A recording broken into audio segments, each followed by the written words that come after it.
Today's wine text is the 2014 Philippe Livera Clos Village Gevrey Chambertin Red Burgundy. So 100% Pinot Noir from a very small appellation called Gevry Chambertin, which is in the Cotes du Nuits, which is in the northern part of Burgundy, not as high as Chablis, a little bit more south, where predominantly red wine is grown. I would say most of the places in the United States, if you're going to find Gevry Chambertin, it's almost always going to be Pinot Noir, 100% red wine. Philippe Livera is one of the older producers here. While their winemaker is decently new to the project starting in the 2000s, they've been growing wine in estate-grown grapes since minimum the 1960s.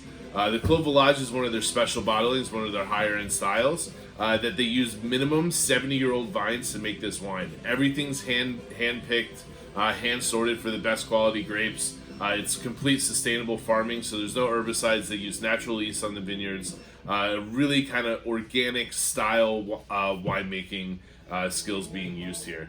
I will say that this is a specific vineyard site on an upslope that literally you could take a stone and throw it and you could hit one of the primary cru sites that are literally right next door.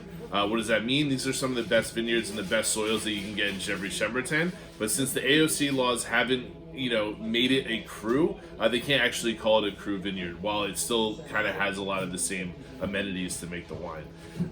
Really good stuff. 2014s are drinking really well right now. This is a little bit denser than most that you would probably try from Gevry Chambertin, and a little bit fuller, which is why this drinking period, actually, by most reviewers, say don't start drinking until 2023.